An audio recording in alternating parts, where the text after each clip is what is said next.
Hello guys, welcome to UPSC point. दोस्तों, आज के इस वीडियो में हम वंश और उनके संस्थापकों को ट्रिक और इमेजेस के माध्यम से याद करेंगे ताकि आपको सब कुछ एक ही बार में हमेशा के लिए याद हो जाए। इस वीडियो के बाद आपको दूसरी वीडियो देखने की जरूरत नहीं पड़ेगी, बस आप लास्ट तक बने रहिएगा। तो चलिए वीडियो की शुरुआत करते हैं। सबसे पहला है दोस्तों, हर्यक वंश का संस्थापक कौन था? तो इसका राइट आंसर होगा बिंबिसार। अब हम इसको कैसे याद कर सकते हैं? तो दोस्तों, हर्यक से आप समझ सकते हैं कि भैया किसी को हराना है। ठीक है, हर्यक से क्या समझेंगे? किसी को हराना है। और दोस्तों, किसी को हराना है तो बम मार दो, मतलब बिंबिसार। ठीक है, हर्यक से हम क्या समझेंगे? किसी को हराना है, और अगर हराना है तो उसके ऊपर बम मार दो, मतलब बिंबिसार। तो इस तरह से हर्यक वंश का संस्थापक कौन है दोस्तों? बिंबिसार। यहाँ पर मैंने इमेज भी डाली है ताकि आपको और अच्छे से समझ आ सके। चलिए अब आगे बढ़ते हैं। अगला है दोस्तों, गुलाम वंश का संस्थापक कौन था? तो इसका राइट आंसर होगा कुतुबुद्दीन ऐबक। अब हम इसको कैसे याद कर सकते हैं? तो देखिए दोस्तों, जब हम किसी को गुलाम बना लेते हैं, अपना दास बना लेते हैं, तो उसकी हालत कैसी हो जाती है? कुत्ते जैसी। ठीक है, किसी को जब आप गुलाम बना लोगे, दास बना लोगे, तो उसकी हालत कैसी हो जाएगी? कुत्ते जैसी। मतलब गुलाम से क्या हो गया? गुलाम वंश। और गुलाम बना लोगे तो हालत कैसी हो जाएगी? कुत्ते जैसी, मतलब कुतुबुद्दीन ऐबक। तो भैया गुलाम वंश का संस्थापक कौन था? कुतुबुद्दीन ऐबक। इस तरह से आप इसको याद कर सकते हैं। चलिए आगे बढ़ते हैं। अगला प्रश्न है दोस्तों, गुर्जर प्रतिहार वंश के संस्थापक कौन थे?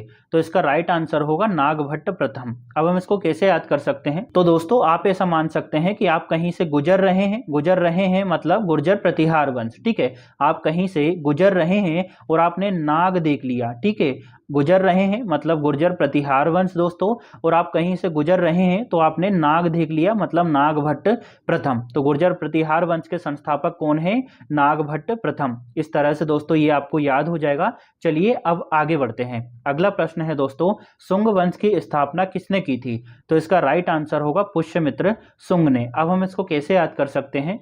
दोस्तों, इसको बहुत ही सरलता से याद किया जा सकता है। यहाँ पर क्या लिखा हुआ है? शुंग, है ना। शुंग से हम समझ सकते हैं सूंघना। और दोस्तों, हम किसी अच्छी चीज को ही सूंघते हैं ना, जैसे हम फूलों को सूंघते हैं, और फूलों को संस्कृत में क्या कहा जाता है? पुष्प कहा जाता है। तो शुंग से क्या हो गया? सूंघना। और सूंघते किस चीज को है दोस्तों? पुष्प को, मतलब पुष्यमित्र शुंग, है ना। एक जैसा लग रहा है। तो शुंग वंश के संस्थापक कौन थे?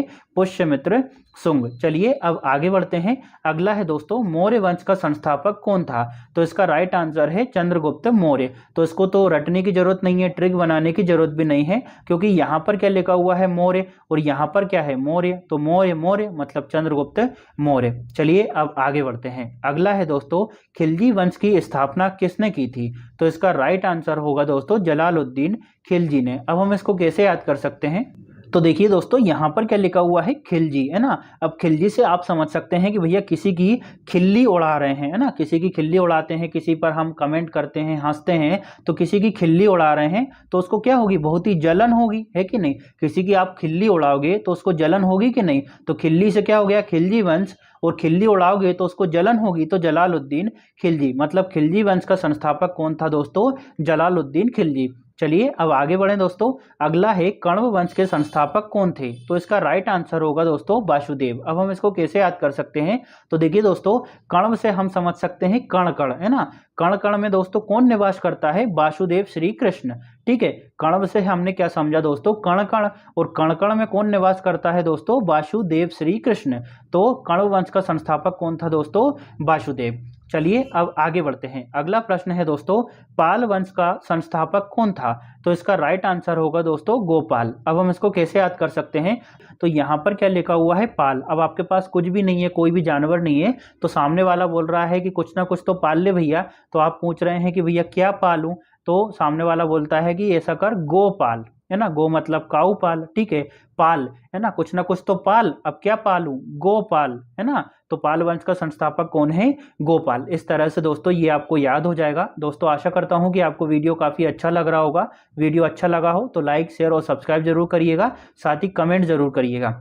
चलिए अब हम आगे बढ़ते हैं दोस्तों। अगला है, संगम वंश की स्थापना किसने की थी? तो इसका राइट आंसर होगा दोस्तों हरिहर बुक्का ने। दोस्तों, ये दोनों भाई थे जिन्होंने संगम वंश की स्थापना की। अब हम इसको कैसे याद करेंगे? तो यहाँ पर क्या लिखा हुआ है? संगम। और संगम किसको बोलते हैं दोस्तों? जब दो तीन नदियां मिलती है और उसी संगम में हम डुबकी लगाते हैं। अभी इलाहाबाद में कई लोगों ने डुबकी लगाई होगी। तो दोस्तों, जब संगम में डुबकी लगाते हैं ना, तो हम क्या बोलते हैं? हर हर गंगे, हर हर गंगे, मतलब हरिहर। और दोस्तों, जब हम संगम में डुबकी लगा रहे थे तो तो इलाहाबाद में जब हमने संगम में डुबकी लगाई तो बहुत सारी बुक्स मिलती है वहां पर, मतलब बुक का, ठीक है। तो भैया संगम मंच की स्थापना किसने की? हरिहर और बुक्का ने, क्योंकि जब हम संगम में डुबकी लगाते हैं तो क्या बोलते हैं? हर हर गंगे मतलब हरिहर, और बहुत सारी बुक्स मिलती है मतलब बुक्का। तो संगम मंच की स्थापना किसने की? हरिहर बुक्का ने। चलिए दोस्तों अब हम आगे बढ़ते हैं। अगला प्रश्न है दोस्तों, सरकी वंश का संस्थापक कौन था? तो इसका राइट आंसर होगा मलिक सरवर। अब हम इसको कैसे याद करेंगे? तो यहाँ पर क्या लिखा हुआ है दोस्तों? सकी। सकी किसको बोलते हैं? जो डाउट करता है बहुत ज्यादा, है ना, उसको बोलते हैं ना कि बहुत ज्यादा शक करता है। तो सकी आप समझ सकते हैं। और दोस्तों सकी कौन होता है? डाउट करने वाला कौन होता है? हमारा मालिक होता है जिसके अधीन हम काम करते हैं। तो सरकी से आप क्या मत समझ सकते हैं दोस्तों? सखी। और सखी कौन होता है दोस्तों? मालिक होता है। तो मलिक सरवर मतलब सरकी वंश का संस्थापक कौन था दोस्तों? मलिक सरवर। चलिए अब हम आगे बढ़ते हैं। हमारा 11वां प्रश्न है दोस्तों, तुगलक वंश का संस्थापक कौन था? तो इसका राइट आंसर है गयासुद्दीन तुगलक। अब हम इसको कैसे याद कर सकते हैं? तो यहाँ पर क्या लिखा हुआ है दोस्तों? तुगलक। अगर तुगलक में दोस्तों हम तू वर्ड को पकड़ें तो हम किसी से बोलते हैं ना, जब हम भारी नाराज होते हैं तो क्या बोलते हैं?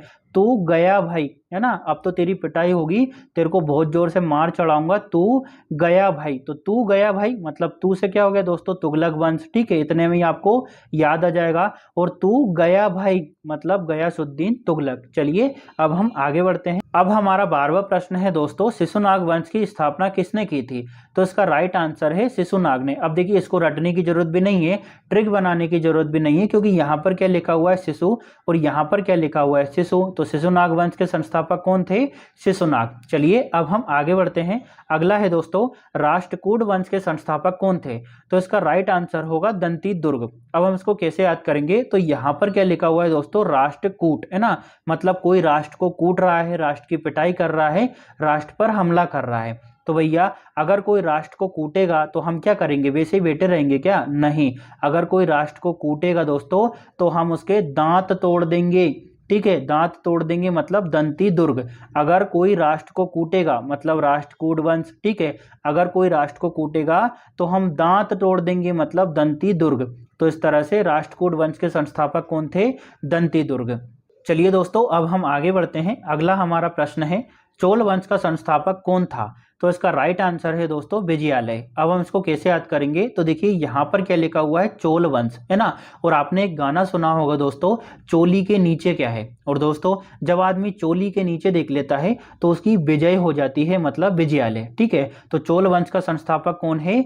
विजयालय। इस तरह से आपको ये याद हो जाएगा। दोस्तों अगर आपको वीडियो अच्छा लगता है तो लाइक शेयर और सब्सक्राइब जरूर करिएगा, साथ ही कमेंट जरूर करिएगा। चलिए अब हम आगे बढ़ते हैं। अगला प्रश्न है दोस्तों, परमार वंश का संस्थापक कौन था? तो इसका राइट आंसर है दोस्तों उपेंद्र राज। अब हम इसको कैसे याद कर सकते हैं? तो इसको थोड़ा सा अच्छे से पढ़ेंगे ना तो आपको याद हो जाएगा। यहाँ पर क्या लिखा हुआ है दोस्तों? परमार। परमार में अगर हम मार वर्ड को पकड़ें तो मार से क्या हो जाएगा? परमार। और आपसे कोई बोल रहा है कि भैया मार, है ना, किसी को मार, मार से क्या हो गया? परमार। किसी को मार और उस पे राज कर, उस पे राज मतलब उपेंद्र राज। किसी को मार तो मार से क्या हो गया? परमार, ठीक है, और उस पे राज कर मतलब उपेंद्र राज। तो परमार वंश के संस्थापक कौन थे?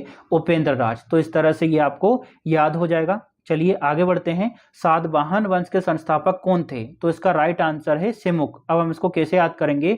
तो देखिए इसको थोड़ा सा अच्छे से पढ़िए। यहाँ पर क्या लिखा हुआ है? सातवाहन। अब मानकर चलिए कि यहाँ पर आपके पास सात सात वाहन है, ठीक है, यहाँ पर क्या लिखा हुआ है? सातवाहन, और आपके पास सात वाहन है, ठीक है। तो आपके पड़ोसी का मुंह कैसा होगा? उत्तरा हुआ। तो आपसे आपका दोस्त बोल रहा है कि सी मुख, है ना, सी मतलब क्या होता है? देखना, है कि नहीं? सी मुख, उसका मुंह उतरा हुआ है। सी मुख, आपके पास सात वाहन है, ठीक है, आपके पास सात वाहन है, तो सामने वाला का मुंह देखने लायक होगा। तो आपसे बोल रहा है कोई सी मुख, है ना, उसका मुंह देख भैया। तो सातवाहन वंश के संस्थापक कौन थे? सिमुक थे।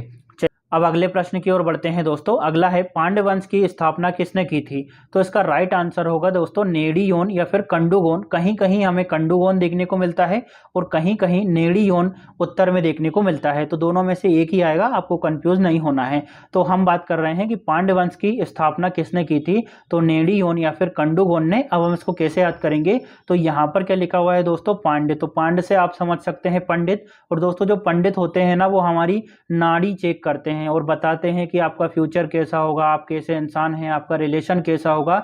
तो जो पंडित होते हैं ना वो हमारी नाड़ी चेक करते हैं, मतलब नेड़ियोन। और दोस्तों जो पंडित होते हैं ना वो हमारी कुंडली भी चेक करते हैं कि भैया कितनी तरक्की करोगे, आपके संबंध दूसरों के साथ कैसे रहेंगे। तो कुंडली से क्या हो गया हमारा कुंडुगोन। तो इस तरह से पांड्य वंश के संस्थापक कौन है दोस्तों, नेडियोन या फिर कंडुगोन। इस तरह से आप याद कर सकते हैं। अगला है दोस्तों, पल्लव वंश के संस्थापक कौन थे। तो इसका राइट आंसर होगा सिंहवर्मन चतुर्थ।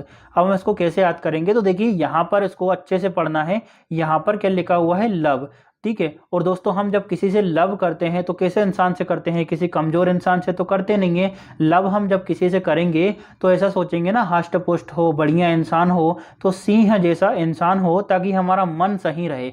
तो सिंह वर्मन, ठीक है। लव हम किसी से करेंगे मतलब पल्लव, ठीक है। लव जब हम किसी से करते हैं तो क्या चाहते हैं, सिंह जैसा इंसान हो और हमारा मन सही रहे, मतलब सिंह वर्मन। तो पल्लव वंश के संस्थापक कौन थे, सिंह वर्मन। तो इस तरह से आपको ये याद हो जाएगा। आगे बढ़ने से पहले मैं आपको बता दूं कि इसका जो PDF है दोस्तों वो आपको मेरे टेलीग्राम चैनल पर मिल जाएगा। और मेरा जो टेलीग्राम चैनल है उसका नाम है UPSC पॉइंट ऑफिशियल। आप चाहें तो सीधा सर्च कर सकते हैं या फिर उसका जो लिंक है मैं आपको डिस्क्रिप्शन में दे दूंगा, तो वहां से क्लिक करके सीधा आप ज्वाइन कर सकते हैं। चलिए अब हम आगे बढ़ते हैं। अगला है दोस्तों, मुगल वंश के संस्थापक कौन थे। तो इसको तो हम याद करेंगे नहीं क्योंकि ये तो हमारी बेइज्जती हो जाएगी। इतना तो हमको पता ही है कि मुगल वंश के संस्थापक कौन थे, बाबर थे, है ना। तो इसको हम हमारी बेइज्जती थोड़ी करवाएंगे। चलिए आगे बढ़ते हैं। अगला प्रश्न है, कुषाण वंश की स्थापना किसने की थी। तो इसका राइट आंसर है कुजुल कैडफिसस ने। अब हम इसको कैसे याद कर सकते हैं, तो यहाँ पर लिखा है दोस्तों कुश। और दोस्तों कुश जो है गाँव में एक तरह का घास होता है जो अगर हमारे लग जाए ना कुश, तो हमारे खुजहाल चलने लगती है। तो कुश से क्या हो गया दोस्तों, कुषाण वंश, ठीक है। और अगर दोस्तों वो जो कुश है ना, जो घास है, वो अगर हमारे लग जाए तो हमारे खुजहाल चलने लगती है, मतलब कुजुल कैडफिसस। तो कुषाण वंश के संस्थापक कौन थे, कुजुल कैडफिसस।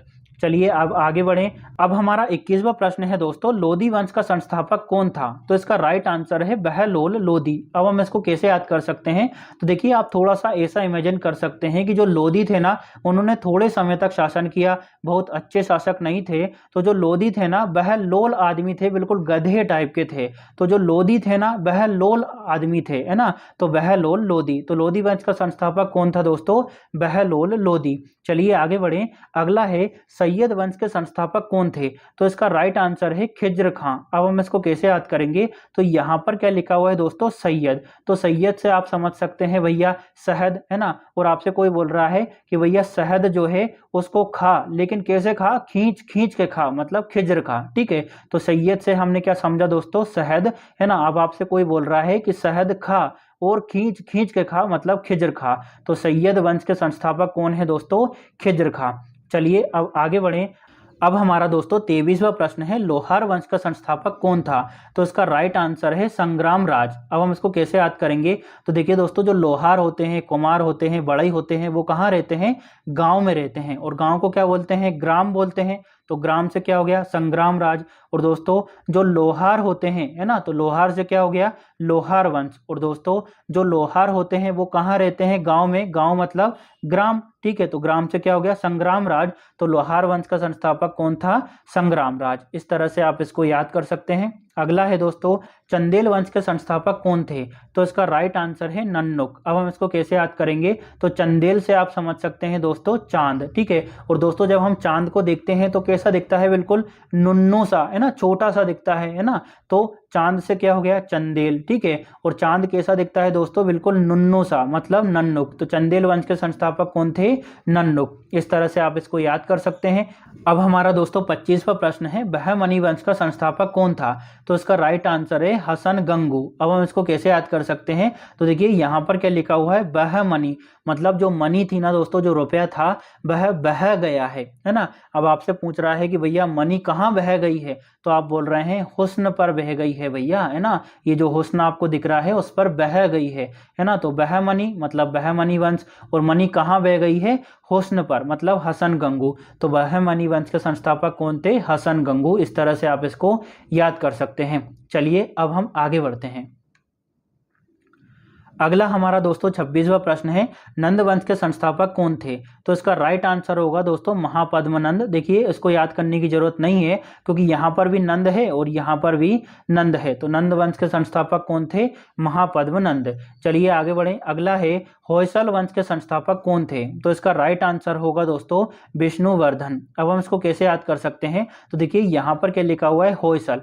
होलसेल से आप समझ सकते हैं कि भैया होलसेल है ना, होलसेल मार्केट होता है। और दोस्तों होलसेल में कौन गए हैं? विष्णु भगवान गए हैं, क्योंकि वो भी पुरुष हैं है ना, महिलाओं से परेशान रहते हैं। तो होलसेल में कौन गए हैं दोस्तों? विष्णु भगवान गए हैं कि चलो भैया यहीं से शॉपिंग कर लेते हैं लक्ष्मी के लिए। तो होलसेल से हो जाएगा आपका होयसल वंश। और होलसेल में कौन गए हैं दोस्तों?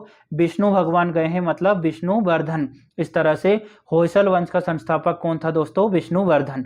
चलिए आगे बढ़ते हैं। हैदराबाद के स्वतंत्र राज्य की नींव किसने रखी थी? तो इसका राइट आंसर है निजाम उल मुल्क ने। अब हम इसको कैसे याद करेंगे? तो थोड़ा सा दिमाग लगाइए। हैदराबाद जो रियासत थी वो भारत में शामिल नहीं होना चाहती थी और इसके लिए ऑपरेशन पोलो को चलाया गया था, है ना, ये तो आपको पता ही होगा। और हैदराबाद का जो मुखिया था वो कौन था? निजाम था, ठीक है। तो हैदराबाद का निजाम शामिल नहीं होना चाहता था, ये तो आपको पता ही है। तो हैदराबाद के स्वतंत्र राज्य की नींव किसने रखी थी? निजाम ने रखी थी। बस इतने में ही आपका आंसर निकल आएगा कि हैदराबाद के स्वतंत्र राज्य की नींव किसने रखी? निजाम उल मुल्क ने। चलिए अब हम आगे बढ़ते हैं। अगला है, चौहान वंश के संस्थापक कौन थे? तो इसका राइट आंसर होगा दोस्तों वासुदेव। ये थोड़ी सी टाइपिंग मिस्टेक हुई है तो इन पर ध्यान नहीं देना है कि भैया चौहान वंश के संस्थापक कौन थे? वासुदेव। अब हम इसको कैसे याद करेंगे? तो इसको थोड़ा सा अच्छे से पढ़िए। यहाँ पर क्या लिखा हुआ है? चौहान, है ना। तो चौ से आप समझ सकते हैं दोस्तों चार, ठीक है। चौ से हमने क्या समझा? चार। और हान से हम समझ सकते हैं हाथ। और दोस्तों चार हाथ किसके होते हैं? वासुदेव के। तो चौहान मतलब चार हाथ, ठीक है। और दोस्तों चार हाथ किसके होते हैं? वासुदेव के। तो चौहान वंश का संस्थापक कौन था? वासुदेव थे, ठीक है। तो इस तरह से आप इसको याद कर सकते हैं। चलिए दोस्तों अब हम आगे बढ़ते हैं। अगला प्रश्न है, भोसले वंश के संस्थापक कौन थे? तो इसका राइट आंसर है शिवाजी। अब देखिए ये तो आपको पता ही होगा, शिवाजी राजे भोसले का नाम आपने सुना होगा, है ना। तो भोसले वंश के संस्थापक कौन थे? शिवाजी राजे भोसले। चलिए अब आगे बढ़ें। अगला है, कलचुरी वंश के संस्थापक कौन थे? तो इसका राइट आंसर है कोक्कल। अब हम इसको कैसे याद करेंगे? देखिए दोस्तों, आप ऐसा मान सकते हैं कि आप एक कोक की बोतल लेके आए हैं, कोका कोला की बोतल लेकर आए हैं, लेकिन वो खुल नहीं रही है ना। तो आप क्या लेकर आएंगे? छुरी लेकर आएंगे। तो छुरी से क्या हो गया? कल चूरी, ठीक है। देखिए कोक की बोतल लेकर आए हैं तो कोक से क्या हो गया? कोक कल। और कोक की बोतल जो है वो खुल नहीं रही है तो आप छुरी लेकर आए हैं, मतलब कल चूरी, ठीक है। इस तरह से कल चूरी और छुरी लेकर क्यों आए हैं दोस्तों आप? ताकि कोक की बोतल खुल जाए। तो छुरी से क्या हो गया? कल चूरी। और छुरी क्यों लेकर आए हैं? ताकि कोक की बोतल खुल जाए। तो कोक्कल इस वंश के संस्थापक थे। तो कलचुरी वंश के संस्थापक कौन थे? कोक्कल। इस तरह से आपको ये याद हो जाएगा। आगे बढ़ते हैं दोस्तों। अब देखिए जो चालुक्य वंश थे ना वो तीन भागों में बटे हुए थे। एक कल्याणी के चालुक्य, एक बादामी के चालुक्य और एक थे दोस्तों बेगी के चालुक्य। सबसे पहले हम बात करते हैं कल्याणी के चालुक्य वंश का संस्थापक कौन था? तो इसका राइट आंसर होगा दोस्तों तेलप द्वितीय। अब हम इसको कैसे याद करेंगे? तो देखिए आप इसको थोड़ा सा अच्छे से पढ़िए। यहाँ पर क्या लिखा हुआ है? कल्याणी। और दोस्तों अगर किसी का कल्याण करना है ना तो उस पर तेल लगा दो, उसके सिर पर तेल लगा दो और दोनों हाथों से लगा दो। तो तेलप द्वितीय। देखिए कल्याण करना है किसी का, ठीक है। अगर किसी का कल्याण करना है तो तेल लगा दो और दोनों हाथों से लगा दो, मतलब तेलप द्वितीय। तो कल्याणी के चालुक्य वंश के संस्थापक कौन थे? तेलप द्वितीय। चलिए अब आगे बढ़ते हैं। अगला है दोस्तों बादामी के चालुक्य वंश के संस्थापक कौन थे? तो इसका राइट आंसर होगा पुलकेशिन प्रथम। अब हम इसको कैसे याद करेंगे? तो देखिए ऐसा मानकर चलिए कि आप बादाम खाते हैं और अगर आप अधिक बादाम खाएंगे तो फूल जाएंगे ना, तो पुलकेशिन, ठीक है। अगर आप अधिक बादाम खाएंगे तो आप फूल जाएंगे, मतलब पुलकेशिन, ठीक है। तो बादामी के चालुक्य वंश के संस्थापक कौन थे दोस्तों? पुलकेशिन प्रथम। अगला है दोस्तों बेंगी के चालुक्य वंश के संस्थापक कौन थे? तो इसका राइट आंसर होगा दोस्तों विष्णुवर्धन। अब हम इसको कैसे याद करेंगे? तो इसको याद करना बहुत ही सरल है, थोड़ा सा इसको अच्छे से पढ़िए। यहाँ पर क्या लिखा हुआ है दोस्तों? बेगी, है ना। अब बेगी से आप समझ सकते हैं कि कोई बहुत ही ज्यादा वेग में चल रहा है। वेग मतलब बहुत ही ज्यादा तीव्र गति से चल रहा है। और दोस्तों बहुत ही ज्यादा वेग में कौन चलता है? विष्णु भगवान चलते हैं गरुड़ पर बैठकर, है ना। बहुत ही ज्यादा वेग में कौन चलता है दोस्तों? विष्णु चलते हैं, मतलब विष्णुवर्धन। तो बेगी के चालुक्य वंश के संस्थापक कौन थे दोस्तों? विष्णुवर्धन। इस तरह से आप इसको याद याद कर सकते हैं। अगला है दोस्तों, गहड़वाल वंश के संस्थापक कौन थे? तो इसका राइट आंसर होगा चंद्रदेव, है ना। अब हम इसको कैसे याद करेंगे, तो आप इसको थोड़ा सा अच्छे से पढ़िए। यहाँ पर क्या लिखा हुआ है, गहड़वाल, तो गहड़वाल से आप समझ सकते हैं कि ग्रहण लग गया, है ना। और ग्रहण किस पर लगता है दोस्तों, चंद्र पर लगता है कि नहीं। तो चंद्रदेव, तो गहड़वाल वंश के संस्थापक कौन थे, चंद्रदेव। चलिए अब आगे बढ़े, हूण वंश का संस्थापक कौन था? तो इसका राइट आंसर होगा तोरमाड़। ठीक है, अब हम इसको कैसे याद करेंगे, तो दोस्तों इसको थोड़ा सा अच्छे से पढ़िए। यहाँ पर क्या लिखा हुआ है, हूण, हूण से आप समझ सकते हैं मूड़, है ना। जो गले के ऊपर वाला हिस्सा होता है उसको क्या बोलते हैं, मूड़, है ना। अब आपको किसी पर गुस्सा आ रहा है तो आप उससे क्या बोलेंगे, तोरा हूण तोड़ दूंगा, तो मतलब तोरा मूड़ तोड़ दूंगा, तोरा हूण तोड़ दूंगा। तो तोरा से क्या हो गया, तोरमाड़, और तोरा हूण तोड़ दूंगा मतलब हूण वंश से संबंधित है। ठीक है, तो इस तरह से थोड़ा सा कोरिलेट करिएगा तो आपको याद हो जाएगा। चलिए अब आगे बढ़ें। अगला है दोस्तों, गुप्त वंश का संस्थापक कौन था? तो इसका राइट आंसर है श्रीगुप्त। तो इसको तो रटने की जरूरत है नहीं, क्योंकि यहाँ पर भी लिखा हुआ है गुप्त और यहाँ पर भी लिखा हुआ है गुप्त। ठीक है, मतलब ये पता ही नहीं है कि भैया इसकी स्थापना किसने की, तो गुप्त गुप्त। तो इस तरह से आप इसको याद कर सकते हैं। चलिए अब हम आगे बढ़ते हैं। अगला है दोस्तों, गंग वंश के संस्थापक कौन थे? तो इसका राइट आंसर होगा दोस्तों वज्रहस्त पंचम। अब हम इसको कैसे याद कर सकते हैं, तो आप थोड़ा सा इसको ऐसा मान सकते हैं कि भैया यहाँ पर क्या लिखा हुआ है, गंग, तो गंग से हम समझ सकते हैं गंगा। और दोस्तों जब गंगा बहती है तो सभी लोग बोलते हैं कि भैया बहती गंगा में हाथ धो ले, और हाथ को क्या बोलते हैं दोस्तों, हस्त। तो हस्त से क्या हो जाएगा दोस्तों, वज्रहस्त। ठीक है, इतना सही हमें याद करना है। गंग से क्या समझ सकते हैं हम, गंगा, और गंगा जब बहती है तो हम क्या बोलते हैं कि भैया बहती गंगा में हाथ धो ले, तो हाथ से क्या हो गया, हस्त। तो हस्त से वज्रहस्त आपका हो जाएगा, मतलब वज्रहस्त पंचमपुरी। अगला प्रश्न है दोस्तों हमारा, वर्धन वंश का संस्थापक कौन था? तो इसका राइट आंसर है पुष्यभूति। अब हम इसको कैसे याद करेंगे, तो इसको थोड़ा सा अच्छे से पढ़िए। यहाँ पर क्या लिखा हुआ है दोस्तों, वध, है ना। किसी का वध करना है, किसी की हत्या करना है, तो भैया वध किसका करना है, भूत का करना है। और कैसे करना है, पुष्प फेंक कर करना है। ठीक है, तो पुष्यभूति, वध करना है मतलब वर्धन वंश। ठीक है, वध करना है, और किसका वध करना है, भूत का वध करना है, और पुष्प फेंक कर। ठीक है, तो पुष्यभूति, तो वर्धन वंश के संस्थापक कौन थे, पुष्यभूति थे। चलिए आगे बढ़ते हैं दोस्तों। अगला प्रश्न है, सेन वंश का संस्थापक कौन था? तो इसका राइट आंसर होगा सामंत सेन। अब हम इसको कैसे याद करेंगे, तो देखिए दोस्तों इसको थोड़ा सा अच्छे से पढ़िए, आपको याद हो जाएगा। यहाँ पर क्या लिखा हुआ है दोस्तों, सेन, तो सेन से आप समझ सकते हैं सहन करना। और दोस्तों हम सहन किसको करते थे, सामंतों को सहन करते थे। प्राचीन काल में हम सामंतों को सहन करते थे, तो सहन से क्या हो गया, सेन वंश। और सहन किसको करते थे दोस्तों, सामंतों को, तो सामंत सेन, मतलब सेन वंश का संस्थापक कौन था दोस्तों, सामंत सेन। इस तरह से आपको ये याद हो जाएगा। तो इस तरह से दोस्तों हमारे 40 वंश और उनके संस्थापक याद हो चुके हैं। ये जो पीडीएफ है वो आपको टेलीग्राम चैनल पर मिल जाएगी, तो वहां से डाउनलोड कर लेना है। और इसी के साथ दोस्तों अगली वीडियो में हम अगली ट्रिक के साथ मिलेंगे। अगर ये वीडियो आपको अच्छी लगी हो तो लाइक शेयर और सब्सक्राइब जरूर करिएगा, साथ ही कमेंट जरूर करिएगा। Thank you.